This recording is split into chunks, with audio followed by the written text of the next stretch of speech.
जय हिंद बच्चों जिन भी बच्चों ने NMMS परीक्षा पास की है या जो PMSSB के लिए अप्लाई करना चाहते हैं उनको पूरी यहाँ जानकारी दी जाएगी कि कैसे आपको करना है। तो सबसे पहले देखिए हम लोग डॉक्यूमेंट्स के बारे में जानेंगे, फिर पूरे प्रोसेस को नेक्स्ट वीडियो में हम लोग समझेंगे। ठीक है, तो आपको बस टाइप क्या करना है, NSP पोर्टल बस लिख दीजिए और जो पहला साइट आएगा यही देखिए, नेशनल स्कॉलरशिप पोर्टल scholarships.gov.in। अगर इसको डायरेक्ट लिखेंगे तो डायरेक्ट साइट खुल जाएगी आपकी। ठीक है, तो ये करते ही देखिए आपकी नेशनल स्कॉलरशिप पोर्टल बच्चों खुल गई है। ठीक है, और ये देखिए हेल्पलाइन नंबर दिया हुआ है। जैसे आप नीचे की तरफ आएंगे, ठीक है, तो यहाँ पर देखिए एप्लीकेशन कॉर्नर, ये चीज़ें बच्चों पहले ही आ गई थी, 10 दिन पहले मैंने वीडियो ही बनाया था। ठीक है, तो यहाँ पर देखिए application submission for assessment year 2023-24। तो फ्रेश एप्लीकेशन जो बच्चे पहली बार भर रहे हैं ये करेंगे, और जो रिन्यूअल कर रहे हैं, जो पिछली बार कर चुके हैं, उनको यहाँ पर रिन्यूअल करना होगा। ठीक है, तो हम जैसे ही देखिए फ्रेश एप्लीकेशन पे करते हैं या न्यू रजिस्ट्रेशन पे भी आप कर सकते हैं। तो फ्रेश एप्लीकेशन पे जैसे मैंने क्लिक किया तो एक देखिए दूसरी साइट खुल रही है जहाँ पर लॉगिन फॉर फ्रेश एप्लीकेशन। अगर आपने ऑलरेडी अपना लॉगिन आईडी बना लिया है, आपने रजिस्टर कर लिया है, तो डायरेक्ट यहाँ पर एप्लीकेशन आईडी, पासवर्ड और जो कैप्चा दिख रहा है इसको यहाँ भर के आप लॉगिन हो सकते हैं, क्योंकि नए बच्चे हैं, पहली बार कर रहे हैं। ठीक है, अगर आप किसी वजह से फॉरगेट कर गए हैं तो इस वाले ऑप्शन से भी, पासवर्ड और आईडी से भी आपका हो जाएगा। और ध्यान रखिएगा, ये मोबाइल नंबर, कई बच्चे पूछते हैं सर जो हमने NMS में दिया था वही मोबाइल नंबर इसमें देना है, तो कोई भी इस समय आप दे सकते हैं क्योंकि फ्रेश कर रहे हैं। तो अब मैं यहाँ देखिए न्यू स्टूडेंट रजिस्टर पर करने जा रहा हूँ। तो जैसे मैं करूँगा तो यहाँ पर देखिए हाउ टू अप्लाई, पूरे रूल रेगुलेशंस आ गए हैं। और ये जो बेसिकली मैंने जो बनाया है, डॉक्यूमेंट्स क्या क्या चाहिए, आइए इसको हम लोग ध्यान से देखें। ठीक है बच्चों, ध्यान दीजिएगा, अगर किसी बच्चे का किसी कारणवश से आधार नहीं बन पाया है या आधार में बहुत गलतियां हैं, तो अगर अपडेट हो जाता है तो अच्छी बात है, नहीं तो आप में उसमें डॉक्यूमेंट्स जो प्रूफ देना होता है आधार की जगह, तो उसमें आप बैंक के पासबुक को भी अपलोड कर सकते हैं। ठीक है, ये लेकिन 18 साल के नीचे बच्चों के लिए ही मान्य होगा, इसका विशेष ध्यान बच्चों देंगे। ठीक है, तो ये भी एक ऑप्शन आपके पास मौजूद है। इसमें ध्यान दीजिएगा, पेमेंट जो आधार सीडेड अकाउंट होगा उसी में जाएगा। और ये देखिए, अगर इंस्टीट्यूशन जो है, स्कूल जो है, अगर डिफरेंट है आपके मूल निवास वाले राज्य से, तब बोनाफाइड सर्टिफिकेट देना है। ये पॉइंट 6 और 7 बहुत इंपॉर्टेंट है। Name, gender, date of birth must be same as in students Aadhaar. इसी वजह से बच्चों, कई बच्चों के जो हैं वो छात्रवृत्तियाँ रुक जाती हैं। आपका नाम, आपका लिंग महिला पुरुष, ठीक है, डेट ऑफ बर्थ, जन्म तिथि, ये जो आधार में है वही आपका फिलअप होना चाहिए।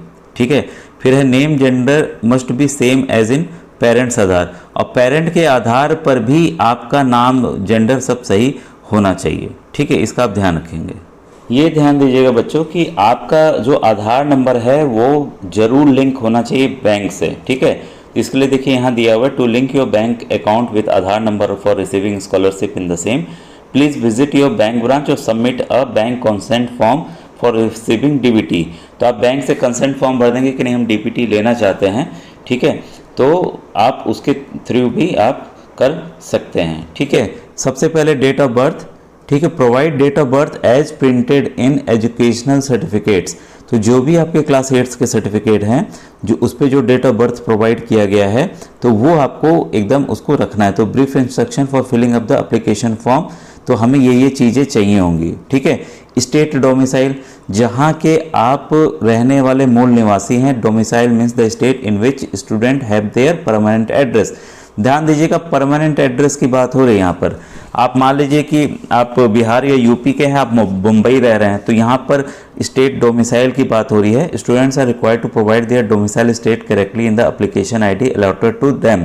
The application ID will be as login ID on the portal and, मतलब एप्लीकेशन आईडी हर एक चीज़ में अब आपको काम आने वाली है।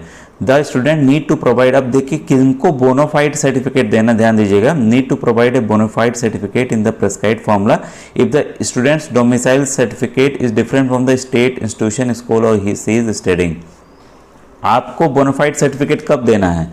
ये तब देना है जब आप जो हैं अपने राज्य के अतिरिक्त, अब ध्यान दीजिएगा, अपने राज्य के अतिरिक्त किसी और राज्य के स्कूल में पढ़ रहे हैं, तभी आपको बोनाफाइड सर्टिफिकेट देना है। कई बच्चे क्या होते हैं 10th के बाद दूसरे राज्य में चले जा रहे हैं, तब उस केस में भी बच्चों देना होगा। तो सर्टिफिकेट बोनाफाइड का नीचे ऑप्शन आता है, वो मैं दिखा दूंगा कैसे करना है, तो उसके लिए आप परेशान नहीं हो, जब फॉर्म फिलअप करेंगे तो उसमें खुद ही दिख जाएगा। ठीक है, इसके बाद स्कॉलरशिप कैटेगरी, तो ये जो भी आपकी कैटेगरी हो वो बच्चों आपको ध्यान से रखनी है अपनी, ठीक है, उसी को आपको टिक करना है। ये चीज़ चाहिए, नेम और स्टूडेंट चाहिए फॉर्म भरने के लिए हमें पूरी जानकारी। तो ये क्या होना चाहिए, नाम में देखिए गलती ना हो, कई बार हमने बताया इस वजह से भी रिजेक्ट होता है। एजुकेशनल सर्टिफिकेट में जो भी आपका है, ठीक है, तो वो आपके जो उसमें होगा वही इसमें माना जाएगा। ठीक है, और फॉर स्टूडेंट्स प्रोवाइडिंग आधार, और उसमें आधार में आपका नाम वही होना चाहिए। और मोबाइल नंबर बच्चों मस्ट है, वो चेंज नहीं करना है, ध्यान रखिएगा, कोशिश कीजिए चेंज ना हो, बाद में ऑप्शन मिलता है बदलने का। ठीक है, देखिए the parent mobile number can only be use for filling scholarship application for maximum of 2 children. मान लीजिए किसी परिवार में 2 बच्चे हैं, दोनों को अप्लाई करना है, तो एक मोबाइल नंबर से 2 बच्चों का हो पाएगा। अगर तीसरा बच्चा भी किसी और पोस्ट मैट्रिक के लिए अप्लाई कर रहा है तो दूसरे मोबाइल नंबर से होगा।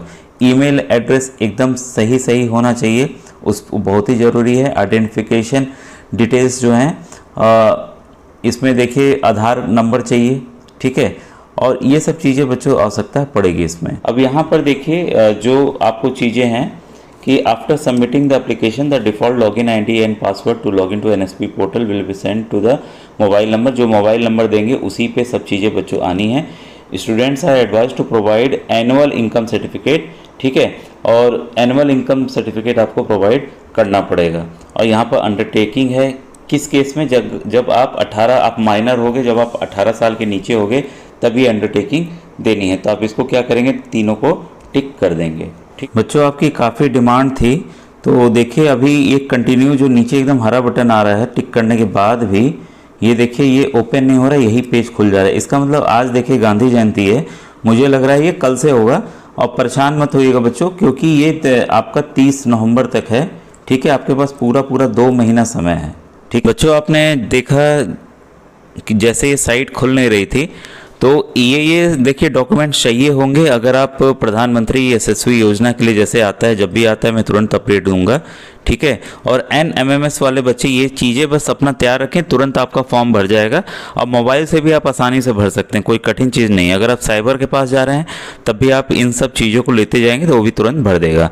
तो ये देखिए जो भी चयनित छात्र हैं NSP पोर्टल पर छात्रवृत्ति क्लेम हेतु उपयोगी कागज क्या क्या चाहिए।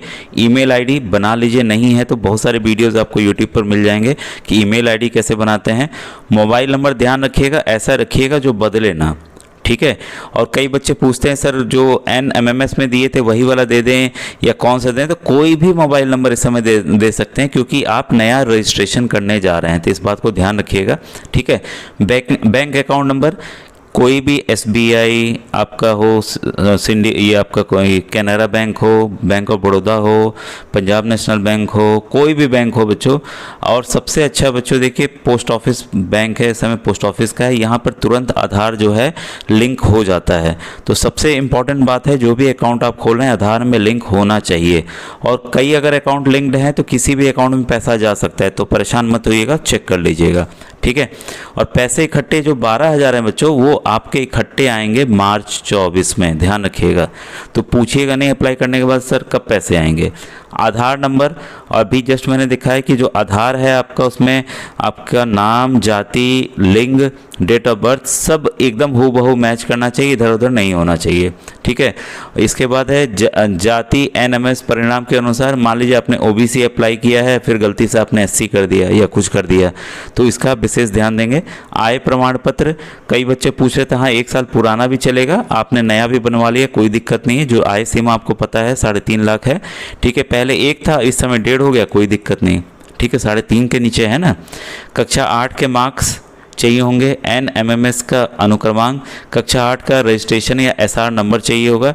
ये कक्षा 9 का सेक्शन जिसमें छात्र अध्ययन कर रहा है, तो जिसमें भी आप अध्ययन कर रहे हैं, ठीक है, वो सेक्शन ABCD कौन सा है, और कक्षा का रोल नंबर वो भी आपको देना होगा। ध्यान दीजिएगा कि अभी तो देखिए खुल नहीं रहा था, आप लोग काफ़ी डिमांड थी सर बनाइए, इसलिए मुझे बनाना पड़ा, क्योंकि पूरी तरह से अभी साइट काम नहीं कर रही है।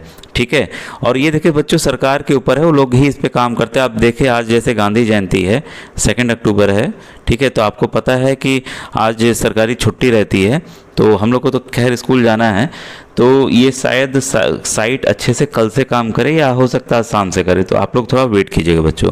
और ध्यान दीजिएगा, यहाँ कक्षा 9 में अध्ययनरत जो चयनित छात्र का जो है, अगर विद्यालय का नाम, क्योंकि इसमें विद्यालय चूज करने के लिए आएगा, अगर आपका बाई चांस नहीं दिखता है तो परेशान नहीं होंगे, अपने टीचर को रिक्वेस्ट कर लीजिएगा कि सर हम लोग का जो विद्यालय है NSP पोर्टल पर नहीं दिख रहा है, ठीक है। तो वो आपका जो DIS होते हैं, डिस्ट्रिक्ट इंस्पेक्टर ऑफ स्कूल्स, यानी कि जिला विद्यालय निरीक्षक होते हैं, उनके माध्यम से विद्यालय को वहां पर दर्ज करवा देंगे, तब आप अपना छात्रवृत्ति का फॉर्म भर पाएंगे। ठीक है बच्चों, ये थी important update. Thank you very much.